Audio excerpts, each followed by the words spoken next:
ਅਸਾਂ ਅਸੀਂ ਚੱਲਾਂਗੇ ਪਾਕਿਸਤਾਨ ਪ੍ਰੋਗਰਾਮ ਅੱਜ ਫਿਰ ਪੰਜਾਬੀ ਦੇ ਵਿੱਚ ਇੱਕ ਦੋਸਤ ਨੇ ਇਹਨਾਂ ਨੇ ਮੈਨੂੰ 2-3 ਸਫ਼ਿਆਂ ਦੇ ਲੈਟਰ ਭੇਜੇ ਮੇਰੇ ਕੋਲ ਟਾਈਮ ਨਹੀਂ ਸੀ ਪੜ੍ਹਨ ਦਾ ਮੈਂ ਬਿਜ਼ੀ ਹੁੰਦਾ ਮੈਂ ਕਿਹਾ ਪੁੱਛਣਾ ਇਹਨਾਂ ਨੂੰ ਕੀ ਲਿਖਿਆ ਇਹਨਾਂ ਨੇ ਕੀ ਇਹਨਾਂ ਦਾ ਮਸਲਾ ਹੈ ਜੀ ਅਸਲਾਮ ਅਲੈਕੁਮ ਸਰ ਜੀ ਜੀ ਵਾਲੇਕੁਮ ਸਲਾਮ। ਅੱਛਾ ਕੀ ਹਾਲ ਹੈ ਤੁਹਾਡਾ ਤੇ ਕੀ ਆਪਣਾ ਤੁਸੀਂ ਉਹ ਬੜੇ ਲੰਬੇ ਚੌੜੇ ਲੈਟਰ ਲਿਖੇ ਦੇ ਨੇ ਤੇ ਮੈਂ ਕਿਹਾ ਹੁਣ ਤੁਹਾਨੂੰ ਮੈਂ ਜੀ ਪੁੱਛਣਾ ਥੋੜਾ ਜਿਹਾ ਦੱਸੋ ਨਾਜ਼ਰੀਨ ਨੂੰ ਕਿ ਕੀ ਕਹਿਣਾ ਚਾਹੁੰਦੇ ਤੁਸੀਂ ਸਰ ਬਸ ਅਸੀਂ ਇਹੀ ਕਹਿਣਾ ਚਾਹੁੰਦੇ ਹਾਂ ਕਿ ਅਸੀਂ ਪਾਕਿਸਤਾਨ ਦੇ ਅੰਦਰ ਰਹਿੰਦੇ ਹਾਂ ਤਾਂ ਪਾਕਿਸਤਾਨ ਦੇ ਹਾਲਾਤ ਹਰ ਬੰਦੇ ਨੂੰ ਮਾਲੂਮ ਹਨ ਕਿ ਇਸ ਟਾਈਮ ਬਹੁਤ ਨਾਰਮਲ ਚੱਲ ਰਹੇ ਨੇ। ਅੱਛਾ ਪਹਿਲੇ ਕਦੀ ਠੀਕ ਵੀ ਹੋਏ ਤੁਹਾਨੂੰ ਨਜ਼ਰ ਆਏ ਸੀ ਦੇਖੋ ਜੀ ਠੀਕ ਤਾਂ ਅੱਲਾਹ ਪਾਕ ਦੀ ਜ਼ਾਤ ਨਹੀਂ ਕਰਨੇ ਆ ਬੰਦਾ ਕੋਈ ਵੀ ਨਹੀਂ ਨਹੀਂ ਕਰ ਸਕਦਾ। ਤੁਸੀਂ ਕਹਿ ਰਹੇ ਨਾ ਕਿ ਹੁਣ ਜਿਹੜੇ ਨੇ ਹਾਲਾਤ ਖਰਾਬ ਨੇ ਪਹਿਲੇ ਕਦੀ ਮੈਂ ਕਿਹਾ ਤੁਹਾਡੀ ਜ਼ਿੰਦਗੀ 'ਚ ਠੀਕ ਵੀ ਹੈ ਸੀ ਹਾਲਾਤ ਉੱਥੇ ਫਿਲਹਾਲ ਜੀ ਤਕਰੀਬਨ ਮੇਰੀ 30 ਸਾਲ ਉਮਰ ਹੋ ਗਈ ਮੈਂ ਨੇ ਹਾਲੇ ਨਹੀਂ ਦੇਖੇ। ਅੱਛਾ ਨਹੀਂ ਦੇਖੇ ਚਲੋ ਮੈਂ ਵੀ ਨਹੀਂ ਦੇਖੇ ਮੇਰੀ ਵੀ ਤੁਹਾਡੇ ਤੋਂ ਥੋੜੀ ਜਿਹੀ ਜ਼ਿਆਦਾ ਅੱਛਾ ਤੇ ਫਿਰ ਅੱਗੇ ਚਲੀਏ ਹੁਣ ਅੱਗੇ ਗੱਲ ਕਰੀਏ तो सर मैंने ना कुछ वजीफे शुरू किए कि मैं यार पाकिस्तान से बाहर जाना चाहता हूँ। ਕੀ ਵਜ਼ੀਫੇ ਕੀਤੇ ਤੁਸੀਂ ਸ਼ੁਰੂ ਥੋੜਾ ਜਿਹਾ ਦੱਸੋ ਸਾਡੇ ਨਾਜ਼ਰੀਨ ਨੂੰ ਜਿਹਦੀ ਵਜ੍ਹਾ ਤੋਂ ਤੁਸੀਂ ਬਾਹਰ ਨਹੀਂ ਆ ਸਕੇ ਹਾਲੇ ਤੱਕ ਕਿਹੜੇ ਵਜ਼ੀਫੇ ਸੀ वजीफे ही जो उलमाए कराम से हमने पूछे किसी ने कहा ये लफ्ज इतनी बार पढ़ो तो ऐसा काम होगा ये इतनी बार पढ़ो तो ऐसा होगा। किन्नी दफा उन्होंने क्या पढ़ो किन्नी दफा केड़ा लफ्ज पढ़िया पता तो चले ना सर वो तो बहुत लंबी चौड़ी बात चले मुख्तसर कोई बता दे एक दो बता दें। एक साहब ने मुझे बताया था कि 3 रात यकसा 4000 दफा खड़े होकर या अल्लाह या अल्लाह या अल्लाह ये पढ़ते रहना और उसके बाद अपनी जो है ना दिल की बात वो अल्लाह के आपके शेयर करनी है। तो मैंने 3 क्या मैंने 20 दिन 21 दिन भी किया है तो अभी तक कोई रिजल्ट नहीं निकला। अच्छा दूसरे ने क्या कहा दूसरे ने मुझे 12 नवाफिल दसे थे उन नवाफिलों के अंदर कुछ वजीफे से मसलन के 4 रकात जो नीति और उसकी जो लास्ट है ना रकात उसमें 7 दफा सूरत फातिहा 7 दफा सूरत आयतल कुर्सी और उसके बाद अपना चौथा कलमा अच्छा 10 बार पढ़ कर सक। ठीक है अच्छा ये दसो कि की काम करदे जे तुसी मैं सर सलून का काम कर सलून का काम करदे जे अच्छा ये एक चीज दसो कि जिन्होंने लोगों ਤੁਹਾਨੂੰ ਕਿਹਾ ਕਿ ਵਜ਼ੀਫੇ ਪੜੋ ਕੋਈ ਪੈਸੇ ਪੂਸੇ ਵੀ ਨਜ਼ਰਾਨਾ ਵੀ ਦਿੱਤਾ ਕਿ ਅੱਲਾਹ ਵਾਸਤੇ ਉਹਨੇ ਦੱਸਦੇ ਵਜ਼ੀਫੇ नहीं नहीं वैसे ही उन्होंने दसे कोई नजराना नहीं ਕੋਈ ਨਜ਼ਰਾਨਾ ਨਹੀਂ ਲਿਆ ਤੇ ਉਹਨਾਂ ਨੂੰ ਫਿਰ ਜਾ ਕੇ ਤੁਸੀਂ ਕਿਹਾ ਨਹੀਂ ਕਿ ਯਾਰ ਮੈਂ ਵਜ਼ੀਫਾ ਕੀਤਾ ਖੜੇ ਹੋ ਕੇ 4000 ਦਫਾ ਕਿਹਾ ਨਾ ਤੁਸੀਂ जी जी ਤੇ ਬਹਿ ਕੇ ਮੈਂ ਪੜ ਲੈਂਦਾ ਤੇ ਕੀ ਫਰਕ ਪੈਣਾ ਸੀ ਤੇ ਮੈਂ ਕਿਉਂ ਨਹੀਂ ਗਿਆ ਬਾਹਰ ਦੇ ਮੁਲਕ ਫਿਰੋਂ मैं ਕੀਤੀ ਸੀ ਗੱਲ ਉਹਨਾਂ ਨਾਲ ਮੈਂ ਕਿਹਾ ਜੀ ਸਰ ਕੋਈ ਫਾਇਦਾ ਨਹੀਂ ਹੋਇਆ ਕਹਿੰਦੇ ਫਿਰ ਕੁਝ ਦੇਰ ਹੀ ਹੋਏਗੀ ਵੈਸੇ ਤਾਂ ਉਹਨਾਂ ਨੇ ਕਿਹਾ ਕਿ ਵਜ਼ੀਫੇ ਤੇ ਕੋਈ ਸ਼ੱਕ ਨਹੀਂ ਵੈਸੇ ਫਿਰ ਕੋਈ ਅੱਲਾ ਦੀ ਤਰਫੋਂ ਕੋਈ ਮਸਲਾ ਹੋਏਗਾ। ਅੱਛਾ ਤੇ ਕਿੰਨੇ ਕੁ ਪੀਰਾਂ ਫਕੀਰਾਂ ਕੋ ਗਏ ਤੁਸੀਂ ਜਿਨ੍ਹਾਂ ਤੁਹਾਨੂੰ ਵਜ਼ੀਫੇ ਦੱਸੇ ਬਸ 2-3 ਕੋਲ ਗਿਆ ਸੀ। ਉਹਨਾਂ ਦੇ ਆਪਣੇ ਕੀ ਹਾਲਾਤ ਸੀ ਆਪਣੇ ਤਾਂ ਉਹਨਾਂ ਦੇ ਹਾਲਾਤ ਠੀਕ ਸੀ ਜਿਸ ਤਰੀਕੇ ਆਸਤਾਨਿਆਂ ਦੇ ਹਾਲਾਤ ਤੁਹਾਨੂੰ ਵੀ ਪਤਾ ਹੀ ਕਿ ਆਸਤਾਨਿਆਂ ਦੇ ਹਾਲਾਤ ਠੀਕ ਹੀ ਹੁੰਦੇ ਆ। ਤੇ ਉੱਥੇ ਰਸ਼ ਹੋਣਾ ਬੜਾ ਕਿਉਂਕਿ ਉਹ ਬੜੇ ਪਹੁੰਚੇ ਹੋਏ ਪੀਰ ਹੋਣੇ ਜਿਨ੍ਹਾਂ ਤੁਹਾਨੂੰ ਵਜ਼ੀਫੇ ਦੱਸੇ। ਹਾਂਜੀ ਅੱਛਾ ਖਵਾਤੀਨ ਵੀ ਆ ਰਹੀਆਂ ਸੀ ਉੱਥੇ ਔਰਤਾਂ ਵੀ ਨਹੀਂ ਜਿਸ ਟਾਈਮ ਮੈਂ ਸਰ ਗਿਆ ਉਸ ਟਾਈਮ ਤਾਂ ਕੋਈ ਨਹੀਂ ਸੀ ਸ਼ਾਇਦ ਬਾਅਦ ਜਾਂ ਪਹਿਲੇ ਆ ਕੇ ਨਿਕਲ ਗਏ ਹੁਣ ਤਾਂ ਕੋਈ ਪਤਾ ਨਹੀਂ। ਅੱਛਾ ਤੇ ਸ਼ਾਦੀशुदा ਜੇ ਤੁਸੀਂ 30 ਸਾਲ ਉਮਰ ਹੋ ਗਈ ਸੇਰਾਬੰਦੀ ਹੋ ਚੁੱਕੀ ਹੈ जी शादी मेरी हो चुकी है 2012 के अंदर 2012 ਚ ਤੇ ਤੁਹਾਡੀ ਉਮਰ ਸਾਰੀ ਹੋਣੀ 20 ਸਾਲ ਨਾ। हाँ जी तो उस वक्त अभी तक तो मेरी शादी में तकरीबन 10-9 साल के करीब हो गए हैं तो अभी औलाद जो है ना वो नहीं औलाद भी कोई नहीं तो ਉਹਦੇ ਲਈ ਨਹੀਂ ਵਜ਼ੀਫਾ ਪੁੱਛਿਆ ਕਿਸੇ ਨੂੰ काफी सारा वजीफे भी किए दवाइयां भी बहुत ज्यादा की गरीब बंदा सी बहुत ज्यादा दवाई भी की कोई फायदा नहीं। ਨਹੀਂ ਤੇ ਡਾਕਟਰ ਸ਼ਾਕਟਰ ਜਿਹੜੇ ਨੇ ਉਹ ਕੀ ਕਹਿੰਦੇ ਕਿਹਦੇ ਚ ਪ੍ਰੋਬਲਮ ਹੈ ਤੁਹਾਡੇ ਚ ਵਾ ਜਾਂ ਬੇਗਮ ਚ ਵਾ कोई प्रॉब्लम ही नहीं दसते कहते दोनों तुसी ठीक हो कोई मसला नहीं।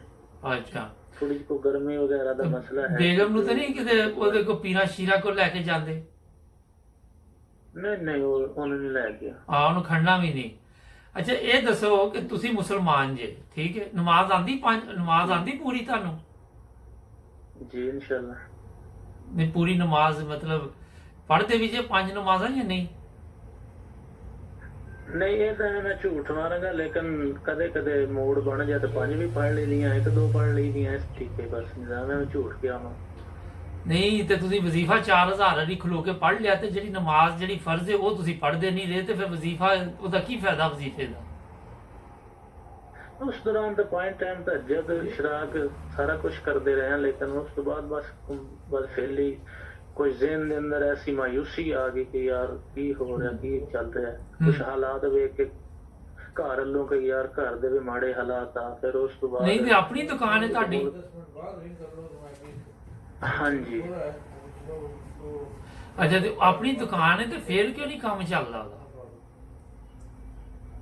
ਕੰਮ ਇਸ ਤਰੀਕੇ ਚੱਲਦਾ ਕਿ ਆਏ ਦਿਨ ਤਾਂ ਤੁਹਾਨੂੰ ਪਤਾ ਲਾਕਡਾਊਨ 10-10 ਦਿਨ ਨਹੀਂ ਹੁਣ ਤੇ ਠੀਕ ਨਹੀਂ ਹੋ ਗਏ ਹਾਲਾਤ ਪਾਕਿਸਤਾਨ ਦੇ? ਹਾਲਾਤ ਇਸ ਤਰੀਕੇ ਜੀ, ਸਵੇਰ 6 ਤੋਂ ਤਕਰੀਬਨ ਸ਼ਾਮ 5:30-6 ਤੱਕ, ਉਸ ਤੋਂ ਬਾਅਦ ਫਿਰ ਕੰਮ ਬੰਦ।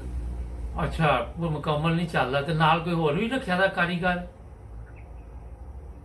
ਨਹੀਂ ਹਲੇ ਕੰਮ ਹੀ ਨਹੀਂ ਇਤਨਾ ਫਿਲਹਾਲ ਦੀ ਗੜੀ ਕੱਲਾ ਹੀ ਹੁੰਦਾ। ਤੇ ਮਕਾਨ ਆਪਣਾ? ਜੀ ਮਕਾਨ ਆਪਣਾ ਮੇਰਾ। ਚਲੋ ਸ਼ੁਕਰ ਹੈ। ਮਕਾਨ ਇਸ ਤਰੀਕੇ ਕਿ ਮਸਲਨ ਕਿ ਸਾਡੇ ਇਲਾਕੇ ਦੇ ਚੌਧਰੀ ਸਾਹਿਬ ਆ, ਤੇ ਉਹਨਾਂ ਨੇ ਮੈਨੂੰ ਮਸਲਨ ਕਿ ਜ਼ਮੀਨ ਦਿੱਤੀ, ਉਹਨਾਂ ਦੇ ਜ਼ਮੀਨ ਮਕਾਨ ਬਣਾਇਆ। ਅੱਛਾ ਉਹਨਾਂ ਦੀ ਜ਼ਮੀਨ ਜੀ ਮਕਾਨ ਬਣਾਇਆ ਦਾ, ਤੇ ਉਹਨਾਂ ਦੀ ਜ਼ਮੀਨ ਨੇ ਤੇ ਕੱਲ ਨੂੰ ਖਾਲੀ ਵੀ ਕਰਾ ਸਕਦੇ? ਜੀ ਬਿਲਕੁਲ ਕਰਾ। ਅੱਛਾ ਚੌਧਰੀ ਸਾਹਿਬ ਕੰਮ ਸ਼ਮ ਵੀ ਕਰਵਾਉਂਦੇ ਕੋਈ ਤੁਹਾਡੇ ਕੋਲੋਂ? ਨਹੀਂ ਕੋਈ ਨਾ, ਕਟਿੰਗ ਸ਼ੇਪ ਦਾ ਹੀ ਕਰੀਦਾ, ਵੈਸੇ ਉਹਨਾਂ ਨੇ ਕਰੀ ਉਹ ਤੇ ਲਾਹੌਰ ਹੀ ਕਿਤੇ ਰਹਿੰਦੇ ਆ, ਇੱਧਰ ਅੱਛੇ ਆਦਮੀ ਨੇ? 1.5-2 ਬਾਅਦ ਹੀ ਆ। ਹਾਂਜੀ। ਚਲੋ ਇਹ ਵੀ ਚੰਗੀ ਗੱਲ ਹੈ, ਕੋਈ ਅੱਛਾ ਆਦਮੀ ਤੁਹਾਨੂੰ ਵੀ ਮਿਲ ਗਿਆ ਦਾ। ਅੱਛਾ ਇਹ ਦੱਸੋ ਕਿ ਸਾਡੇ ਚੈਨਲ ਦੇ ਉੱਤੇ ਤੁਸੀਂ ਮੈਨੂੰ ਐਡਾ ਲੰਮੇ ਮੈਸੇਜ ਲਿਖੇ, ਇਹ ਕਿੱਥੋਂ ਦੇਖ ਲਿਆ ਚੈਨਲ ਤੁਸੀਂ? ਦੇਖੋ ਜੀ ਜਿਹੜਾ ਬੰਦਾ ਨੈਟ ਯੂਜ਼ ਕਰਦਾ ਹੈ, ਇਹ ਮੈਂ ਵੈਸੇ ਚੈੱਕ ਕਰ ਰਿਹਾ ਸੀ YouTube ਤੇ, ਅੱਗੇ ਚੈਨਲ ਆ ਗਿਆ ਉੱਤੇ ਲਿਖਿਆ ਸੀ ਕਿ ਕੋਈ ਮਸਲਨ ਕਿ ਫਿਰਕਾ ਵਾਰੀ ਜਾਂ ਇਸ ਕਿਸਮ ਦੇ ਚੈਨਲ, ਐਸੀ ਕੋਈ ਗੱਲ ਨਹੀਂ, ਜਿਸ ਬੰਦੇ ਦਾ ਦਿਲ ਚ ਸਾਡੇ ਨਾਲ ਰਾਬਤਾ ਕਰੇ। ਤੇ ਤੁਹਾਡਾ WhatsApp ਨੰਬਰ ਲਿਖਿਆ ਸੀ, ਮੈਂ ਡਾਇਲ ਕਰਕੇ ਮਿਹਰਬਾਨੀ ਤੁਹਾਡੇ ਫੋਨ ਕੀਤਾ। ਅੱਛਾ ਮੈਂ ਇੱਕ ਚੀਜ਼ ਤੁਹਾਨੂੰ ਦੱਸਾਂ ਸਰ, ਮੈਂ ਤੁਹਾਡੇ ਨਾਲ ਪ੍ਰੋਗਰਾਮ ਇਸ ਤੋਂ ਕੀਤਾ ਕਿ ਪਹਿਲੀ ਚੀਜ਼ ਤੇ ਇਹ ਹੈ ਕਿ ਤੁਸੀਂ ਮਾਯੂਸ ਨਹੀਂ ਹੋਣਾ ਬਿਲਕੁਲ ਨਾ, ਕਦੀ ਵੀ ਅਜ਼ੀਨ ਚ ਚੀਜ਼ ਨਹੀਂ ਲਿਆਣੀ ਕਿ ਕੋਈ ਕੰਮ ਐਸਾ ਜਿਹੜਾ ਨਹੀਂ ਹੋ ਸਕਦਾ ਦੁਨੀਆ ਦਾ ਨਾ। ਦੂਸਰੀ ਇਹ ਵਾ ਕਿ ਜਦੋਂ ਨਮਾਜ਼ ਤੁਸੀਂ ਪੜ੍ਹਦੇ ਜੇ ਤੇ ਸਜਦੇ ਦੇ ਵਿੱਚ ਜਾ ਕੇ ਤੇ ਦੁਆ ਕਰਿਆ ਕਰੋ ਅੱਲਾਹ ਤਾਲਾ ਦੇ ਹਜ਼ੂਰ, ਆਪਣੀ ਪੰਜਾਬੀ ਦੇ ਵਿੱਚ, ਠੀਕ ਹੈ, ਜ਼ਬਾਨ 'ਚ, ਜੀ ਜੀ, ਔਰ ਨਮਾਜ਼ ਨਹੀਂ ਛੱਡਣੀ ਜੀ ਇਨਸ਼ਾਅੱਲਾ। ਅੱਛਾ ਨਮਾਜ਼ ਤੁਸੀਂ ਅਗਰ ਜਦੋਂ ਇੱਕ ਵੀ ਛੱਡ ਦਿੰਦੇ ਜੇ ਨਾ ਤੇ ਉਹ ਫਿਰ ਦੂਜੀਆਂ ਨਮਾਜ਼ਾਂ ਦਾ ਵੀ ਕੋਈ ਫਾਇਦਾ ਨਹੀਂ ਰਹਿ ਜਾਂਦਾ ਨਾ। ਹਾਂਜੀ। ਆਹੋ ਮੀਆਂ ਬੀਵੀ ਦੋਵੇਂ ਤੁਸੀਂ ਪੜਿਆ ਕਰੋ ਨਮਾਜ਼, ਉਹ ਸਜਦੇ ਦੇ ਵਿੱਚ ਕਰਨੀ ਦੁਆ, ਠੀਕ ਹੈ। ਤੀਸਰੀ ਚੀਜ਼ ਹੈ ਕਿ ਕਿਸੇ ਪੀਰ ਫਕੀਰ ਕੋਲ ਨਹੀਂ ਜਾਣਾ, ਕਿਸੇ ਮੌਲਵੀ ਕੋਲ ਨਹੀਂ ਪੁੱਛਣਾ ਜਾ ਕੇ ਵਜ਼ੀਫਾ। ਜਿਹੜੇ ਵਜ਼ੀਫਾ ਵੀ ਆਪਣੀ ਜ਼ਬਾਨ ਦੇ ਵਿੱਚ ਤੁਸੀਂ ਸਜਦੇ 'ਚ ਜਾ ਕੇ ਅੱਲਾਹ ਤਾਲਾ ਕੋਲ ਆਪਣੀ ਜਿਹੜੀ ਵੀ ਤੁਹਾਡੀ ਖੁਆਇਸ਼ ਹੈ ਉਹ ਦੱਸਣੀ ਹੈ। ਜੀ ਸਮਝ ਆਈ? ਜੀ ਇਨਸ਼ਾਅੱਲਾ। ਆਹੋ ਤੇ ਆਪਣਾ ਦੋ ਔਲਾਦ ਲਈ ਵੀ ਦੁਆ ਕਰਨੀ ਹੈ। ਤੇ ਤੁਹਾਡੇ ਲਾਗੋਂ ਗੁਜਰਾਂ ਵਾਲਾ ਕਿੰਨੀ ਦੂਰ ਹੈ? ਕਾਫੀ ਸਫ਼ਰ ਪੜ ਚੁੱਕਾ ਹੈ। ਅਜੇ ਕਾਫੀ ਸਫ਼ਰ ਬਣ ਜਾਂਦਾ। ਅੱਛਾ ਮੈਂ ਉਹ ਤੁਹਾਡੇ ਸ਼ਹਿਰ ਦਾ ਇਸ ਤੋਂ ਨਾਮ ਮਿਲਿਆ, ਤੁਹਾਨੂੰ ਪਤਾ ਸਾਡਾ ਚੈਨਲ ਜਿਹੜਾ ਮੈਂ ਅਹਿਮਦੀਆਂ ਦਾ ਪਤਾ ਤੁਹਾਨੂੰ? ਜੀ ਕੁਝ ਥੋੜਾ ਥੋੜਾ ਨਾ ਜ਼ਿਆਦਾ ਨਹੀਂ।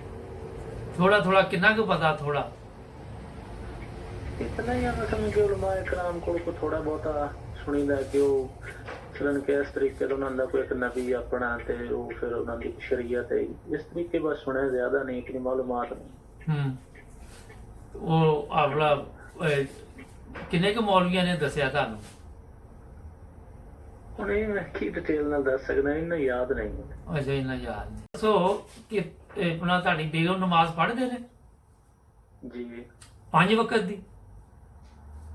नहीं 5 वक्त दी तो नहीं थे, तहज्जुद और उसके बाद सुबह की तो उन्हें लाजमी पढ़नी होती, फिर तिलावत भी कर दी है।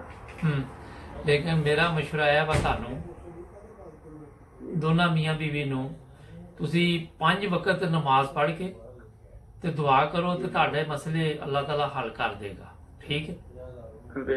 ਔਰ ਜਿਹੜੀ ਵੀ ਦੁਆ ਕਰਨੀ ਸਜਦੇ 'ਚ ਜਾ ਕੇ ਕਰਨੀ ਹੈ। इंशाल्लाह जरूर। ਕੀ ਸਮਝੇ ਜੀ? ਕੋਈ ਖਲੋ ਕੇ ਨਹੀਂ ਇੰਨੀ ਵਾਰੀ ਪੜ੍ਹਨਾ, ਕੋਈ ਬਹਿ ਕੇ ਪੜ੍ਹਦੇ ਰਹੋ। ਤੁਸੀਂ ਖਲੋਤੇ ਟੁਰਦੇ ਫਿਰਦੇ ਤੁਸੀਂ ਆਪਣਾ ਜ਼ਿਕਰ ਕਰਦੇ ਰਹੋ ਅੱਲਾਹ ਤਾਲਾ ਦਾ ਨਾ। जी ਉਹ ਬਹੁਤ ਜ਼ਰੂਰੀ ਹੈ, ਜ਼ਿਕਰ ਹਰ ਵਕਤ ਕਰਨਾ ਚਾਹੀਦਾ। ਜ਼ਰੂਰ ਭੇਜਦੇ ਰਹੋ ਨਬੀ ਪਾਕ ਸੱਲਮ ਦੇ ਉੱਤੇ, ਠੀਕ ਹੈ। ਮਗਰ ਕਿਸੇ ਦੇ ਕਹਿਣ ਦੇ मसलन के सुबह तो लैके ना शाम जो इस वक्त तक आंख लगन तो पहले सारा दिन ही तकरीबन मैं पढ़दा रहना। ਹਾਂ ਉਹ ਅੱਛੀ ਗੱਲ ਹੈ। ਤੇ ਇੱਕ ਹੋਰ ਚੀਜ਼ ਹੁੰਦੀ, ਕਿਸੇ ਵਕਤ ਇਨਸਾਨ ਜਿਹੜਾ ਨਾ ਉਹ ਉਹਦੇ ਤੇ ਇੱਕ ਐਸਾ ਵਕਤ ਚੱਲ ਰਿਹਾ ਹੁੰਦਾ ਕਿ ਅਜ਼ਮਾਇਸ਼ ਦਾ ਹੁੰਦਾ, ਉਦੋਂ ਸਬਰ ਤੇ ਬਰਦਾਸ਼ਤ ਜਿਹੜਾ ਨਾ ਉਹਦਾ ਦਾਮਨ ਨਹੀਂ ਛੱਡਣਾ। ਕੀ ਸਮਝੇ सर ਜੀ? मेन गल पता है कि मैं ना कटिंग शेव तो वैसे मेरा दिल खराब होता है कि ਤੇ ਹੁਣ ਕੀ ਕਰਨਾ? ਉਹ ਤੇ ਤੁਹਾਡਾ ਕੀ ਦਿਲ ਕਰਦਾ ਕੀ ਕਰਾਂ? ਜਹਾਜ਼ ਉਡਾਉਣਾ ਵਾ ਪੀਆਈਏ? ਕੀ ਕਰਨਾ ਚਾਹੁੰਦੇ ਤੁਸੀਂ? नहीं नहीं जहाज की उड़ाना है। ਹੂੰ वैसे मैं क्या अल्लाह पाक इन्ना पैसा दे देना कोई और बिजनेस करना शुरू कर दूं। ਹੂੰ ਕੀ ਬਿਜ਼ਨਸ ਉੱਥੇ ਚੱਲ ਸਕਦਾ ਪਾਕਿਸਤਾਨ 'ਚ? बिजनेस कोई भी बंदा चला सकता अगर पैसा हो। ਨਹੀਂ ਪਰ ਤਜਰਬਾ ਨਾ ਹੋਏ ਤੇ ਪੈਸਾ ਹੋਏ ਤੇ ਪੈਸਾ ਤੇ ਜ਼ਾਇਆ ਹੋ ਜਾਂਦਾ। नहीं फिर जिन्ने पैसा लाना उन्हें सारा कुछ सोच के ही पैसा लाना, फिर बरकत अल्लाह पाक देता है। ਨਹੀਂ ਤੇ ਦੋ ਹੀ ਚੀਜ਼ ਰਹਿੰਦੇ ਜੀ। ਮਾਂ ਪਿਓ ਕਿੱਥੇ ਤੁਹਾਡੇ?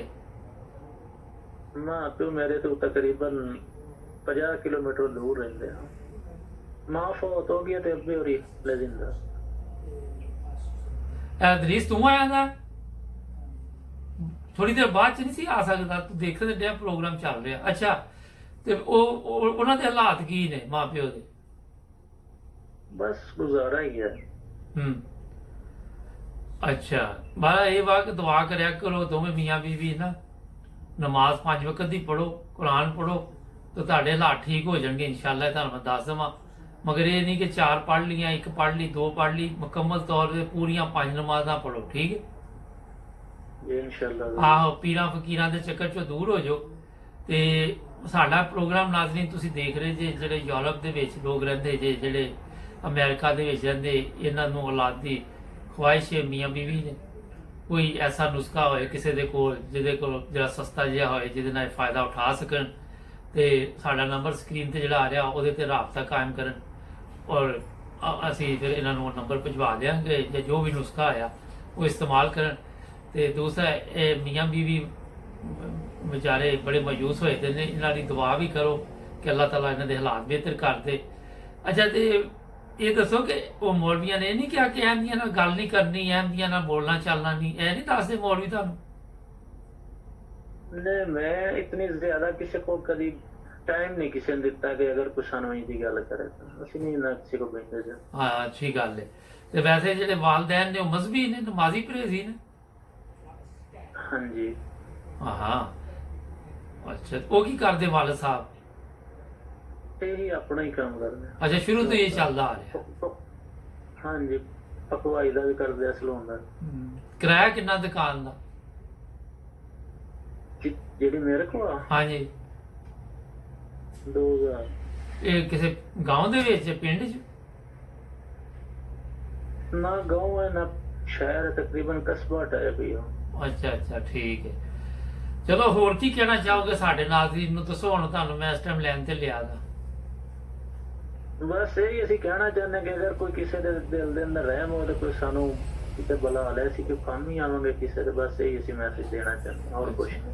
ਕਿਉਂਕਿ ਇਨਸਾਨੀਅਤ ਦਾ ਨਾਮ ਹੀ ਇਸ ਚੀਜ਼ ਦਾ ਕਿ ਇੱਕ ਦੀ ਦੂਸਰਾ ਮਦਦ ਕਰੇ। ਪਾਕਿਸਤਾਨ ਦੇ ਵਿੱਚ ਤੇ ਸਾਰੇ ਹੀ ਕਹਿੰਦੇ ਕਿ ਅਸੀਂ ਬਾਹਰ ਚਲ ਜਾਈਏ ਅੰਗਰੇਜ਼ਾਂ ਦੇ ਕੋਲ। 80% ਤੋਂ